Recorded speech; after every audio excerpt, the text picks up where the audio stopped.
Tere! Mina olen Ivar Guusjev ja täna ma räägin sellisel teemal nagu neutraalsus. Ma räägin sellest sellepärast, et minu arvates vaadatakse sellest teemast tihti mööda ja ei mõisteta, kui oluline see tegelikult on enda ellu rakendada.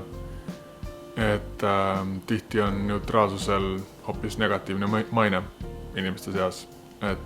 Et justkui kui sa asud neutraalsele pinnale ja ei võta selgelt mingit poolt kuskil lahkarvamusel või argumendil, siis justkui sul ei oleks oma arvamust või et sa oled kuidagi pehmo. Või kui sa väga tugevalt oma emotsioone ei väljenda ja väga tugevalt oma arvamust ei kaitse, ei võitle selle eest, et siis justkui sul ei oleks karakterit või et sa oled kuidagi ebalev või ei ole enesekindel või midagi sellist.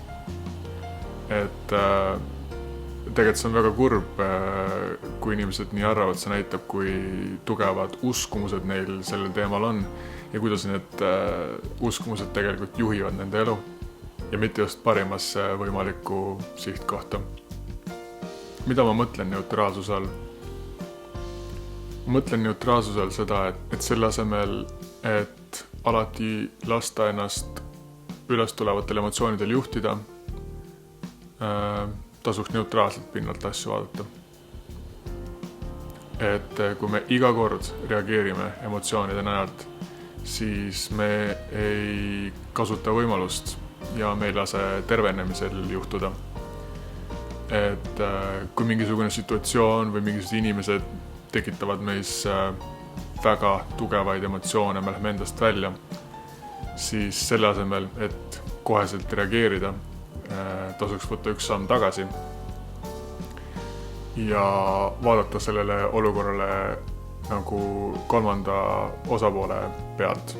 Et lasta kõigepealt nendel esimestel emotsioonidel ära lahtuda, sest emotsioonid on energia, mis meie seest tuleb, lasta sellel energial enda seest läbi voolata.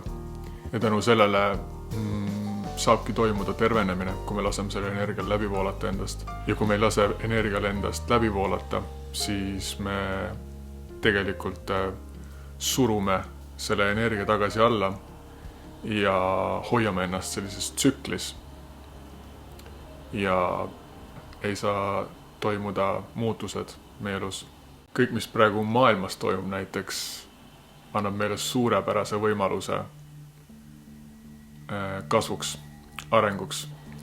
Ma olen võtnud eesmärgiks, et ma püüan mitte laskuda praeguse hetkeolukorra teemadel diskussioonidesse siin kanalil, sest et tunnen, et see ei ole minu missioon praegusel hetkel siin planeedil. Loomulikult on mul omad seisukohad, aga sellegipoolest ma räägin natuke üldisemalt sellest teemast, et praegu on väga palju võimalusi näha kas uudistes või ümberringi inimeste vestlustest igasugu asju, mis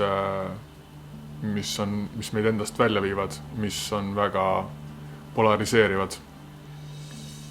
Ja selle asemel, et asuda võitlusesse, on minu kogemus näidanud, et palju mõistlikum on asju neutraalselt pinnalt vaadata. Kui me sekkume nendesse energiakiiristesse, nendesse võitlustesse, siis me panustame ka sinna oma energiat ja meie energiaväli saab mõjutatud. Me ei ole päris vabad enam siis. Jah, praegu aastal 2021 märtsis on nagu asi juba päris tuliseks läinud siin Eestis ka ja tegelikult see on ikka korralik kuritegu, mida praegu tehakse Eesti ettevõtetele ja üldse inimestele. Aga see selleks, ma rohkem sinna ei lasku. Et sellest suhtes ongi, et oma seisukohad võivad olla. Kui me reageerime kohe oma emotsioonide najalt, siis see on nagu selline knee-jerk reaction nagu arsti juures, et lüüakse haamriga kops põlve pihta ja siis nagu mõtlemata tuleb see reaktsioon, et samamoodi inimesed reageerivad oma elu situatsioonidele. Aga see on märk sellest, et nad on juba kuskil järgi andnud.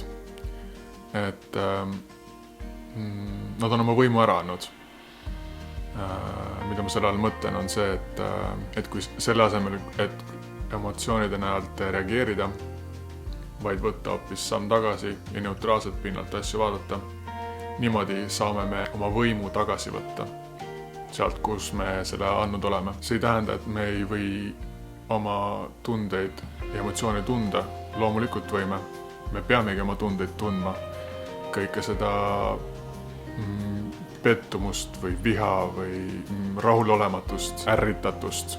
Kõik need tunded tuleb läbi tunda, aga see ongi lihtsalt, seda saab tunda siis, kui astuda neutraalsele pinnale. Ja olles seal neutraalsel pinnal, saame me ligipääsu oma kontrollmehhanismile selle elu üle. Me saame hakata ise looma oma reaalsust. Selle asemel, et me sõltume välistest tingimustest, inimestest, olukordest, situatsioonidest, mis dikteerivad meile, milline meie elu on, ja siis lihtsalt kiruda seda kõike ümber ja olla ohvri rollis, vaid neutraalselt pinnalt tegutsedes on meil võimalik olla looja rollis, oma reaalsuse looja rollis. Ja seda ma mõtlengi tsitaadi all, et neutraalsus on teekond meisterlikkuseni. See särk on ka täna seljas. Neutrality is the pathway to mastery. Ehk siis, kui me laseme energial voolata, siis hakkab see energiaga looma meie reaalsust ja kõik see, mis meie ümber toimub, see annab meile vaid võimaluse liikuda meisterlikkuse suunas. Kui mõelda sõna neutraalsus peale, siis see on nagu kergendus, et see on nagu praktika ka sinna tagasi minnes kogu aeg. Ja keha on sellega seotud, et igapäevaelus ma otsin pidevalt kohti, kus ma saan kas oma õlad alla lasta. Tihti ma märkan näiteks bussi või trolli peatsus, kus ma mingi õlad on juba läinud täitsa kõrvadeni välja, aga lihtsalt keha on mõttetult pinges ja hoiab energiat kinni.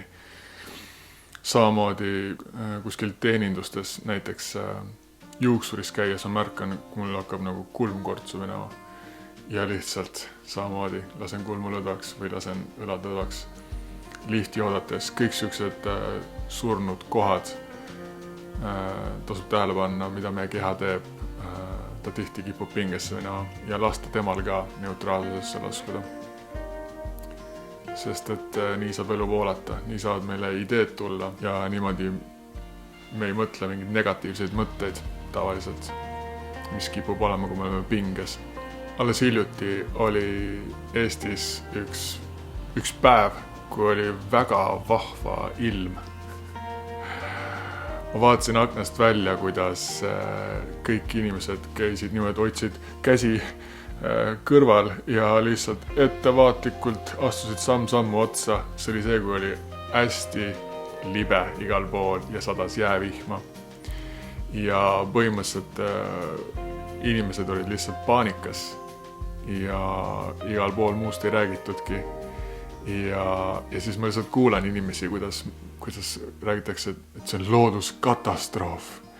Õudne ilm, õudne. Ja kuuled lugusid, et ja näiteks mu ema rääkis ka, kuidas tal töö juures üks naine oli kukkunud nii hullusti, et tal olid silmavalged olid läinud juba punaseks ja siia kuklasse oli tulnud mingisugune rusikasuurune muhk. Ja ka kõik sellest toonis, et kui õudne ja kohutav ja jube see kõik on. Ja ma lihtsalt muigan ja pakun siis oma perspektiivi, et tegelikult see ilm, see ei ole ju hea ega halb. Ta lihtsalt on nii-öelda neutraalne. See lihtsalt ilm on selline. Et kui üldse, siis ma ütleks, et see on loodusime. et meil sadas mingi mega palju lund maha ja siis tuli järsku hull sula ja poole sula pealt jäätus kõik ära, nii et kõik kohad olid jääs, teed olid jääs, kõik, kes teehooldusinimesed, kes viskasid kive või liiva. See aitas mingiks mõneks minutiks ja tuli jäävih peal ja see oli uuesti täiesti libe ja siis ongi, ja siis mõtled, zoomid natuke out ja mõtled, et on selline ilmanähtus maakera peal on ju, ja siis on need inimloomad, kes seda pesitsevad ja on nagu täiesti äpud ja saamatud ja kiruvad, kui õudne on ilm ja kui õudne on elu. Tegelikult see lihtsalt on ja see oleneb, kust otsast sa vaadata. Et loomulikult ma ei tee maha seda, et paljud inimesed sattusidki haiglasse ja saidki haiget ja põrutada ja nii edasi. Et ma kuidagi ei tee seda kahju nagu vähemaks, mis nad said. Aga üleüldiselt meil on alati võimalus valida, et kas me näeme maailma või kas me näeme klaasi pool tühjana või pool täis, on ju. Et meie keha ja alateadus pidevalt kuulevad ja salvestavad kõike, mida me mõtleme, mida me ütleme. Ja mida rohkem midagi endale korrutame, seda suurema tõenäosus, et me jääme seda lõpuks uskuma ka. Ükskõik, mis see siis on.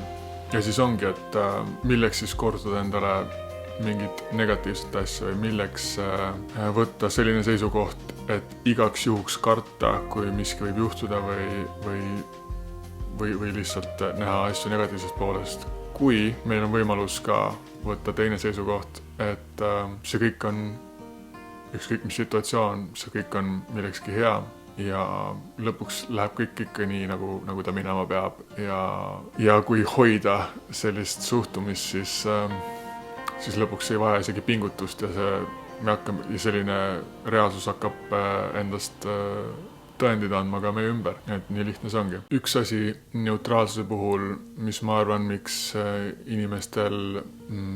inimesed seda nagu ei väärtusta ja au sees ei hoia, on, ma arvan, see, et meid on juba kooliajast saadik tambitud, et sul peab olema arvamus iga asja peale. Ükskõik, mis asi see on.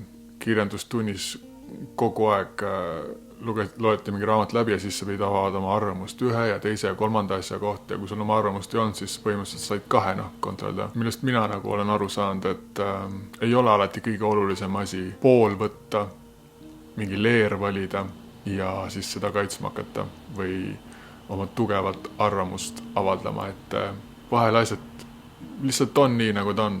Nii on ja kõik. Ma ei ütle, et enda arvamuse omamine vale oleks kuidagi, et see võib olla, aga seda ei pea alati genereerima. Tihti, kui minuni jõuavad mingisugused kas tulised argumendid või mingid tulised situatsioonid, keegi kurdab mulle midagi,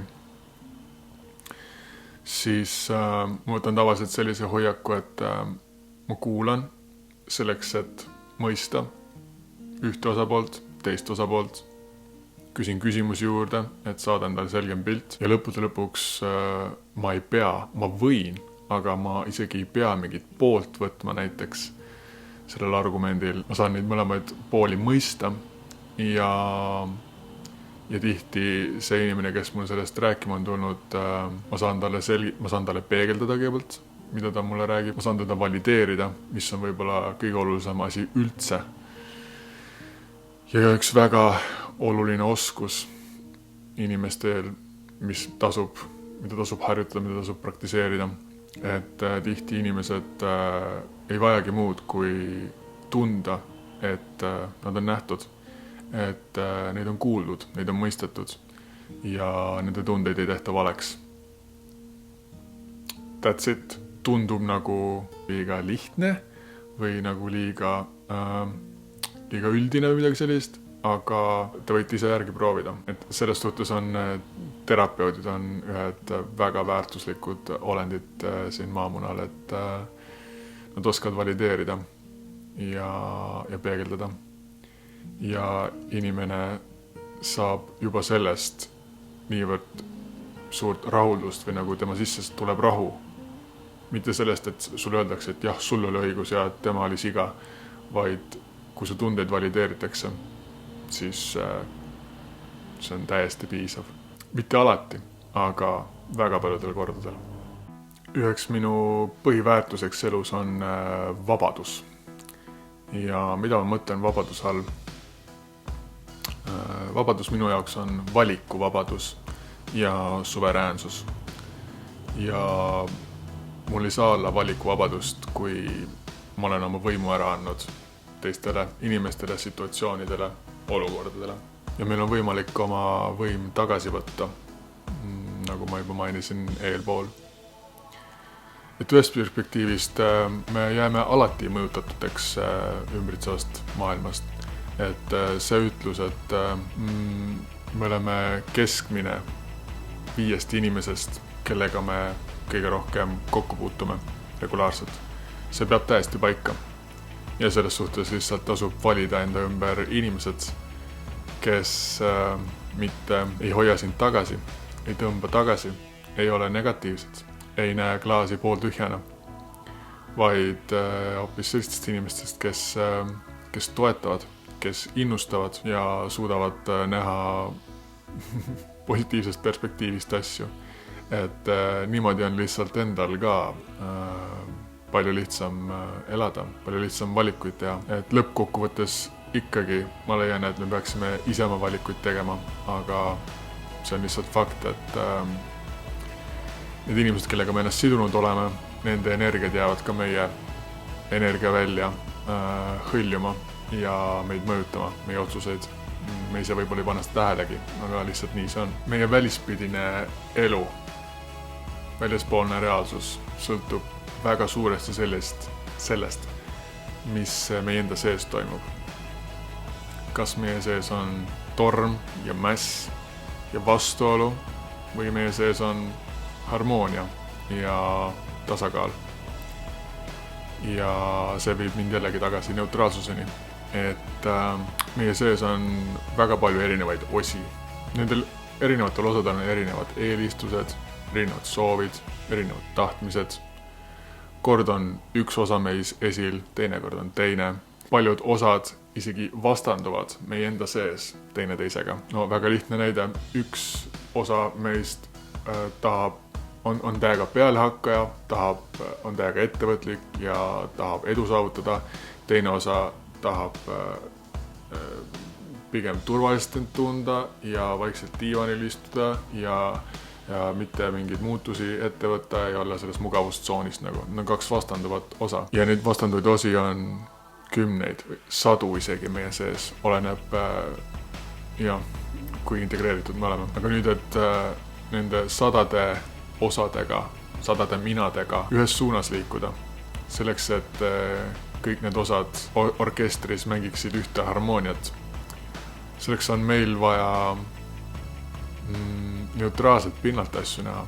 Meil on vaja mõista kõiki neid osi. Meil on vaja mõista kõikide nende osade vajadusi, soove ja tihti selleks, et seda teha, on vaja tegeleda oma traumadega, sest et väga palju nendel osadel on ka reageeringud ja toovad väga tugevaid emotsioone üles just sellepärast, et me ei ole oma lapsepõlve traumadega tegelenud ja meil kõigil on need traumad ja see on tegelikult ka üks võti meisterlikkuseni. Aga ühesõnaga, selleks, et see orkester hakkaks mängima ühte harmooniat, on vaja näha asju neutraalselt pinnalt ja alles siis on meil võimalik teha teadlikke otsuseid ja ühes suunas see paat liikuma panna.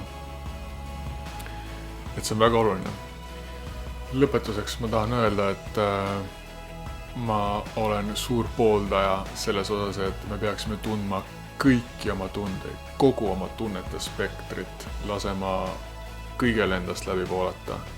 Mitte ainult piirduma nende tunnetega, mis mugavad on, või ütlema, et ma ei tea, kuidagi moodi tunda on vale või ma ei peaks nii tundma sellises olukorras. Kui midagi tuleb üles, siis see on vägagi valid ja vägagi vajalik on neid tundeid tunda. Aga ma jään ka väga suureks pooldajaks neutraalsusele. sest lõppkokkuvõttes me ei saa oma välismaailma kontrollida. Me saame kontrollida oma sisemaailma, me saame korrastada oma mõtteid, me saame panna energia sees voolama, mitte reageerida kõige najalt, mis alati üles tuleb. Ja tänu sellele, et me korrastame oma sisemaailma, hakkab see peegelduma ka meie väljaspool maailmas. As within, so without. Nii et selle mõttega ma täna lõpetan. Aitäh teile kuulamast. Kui teile meeldis see, mis te kuulsite, pange subscribe ja kohtume järgmine kord.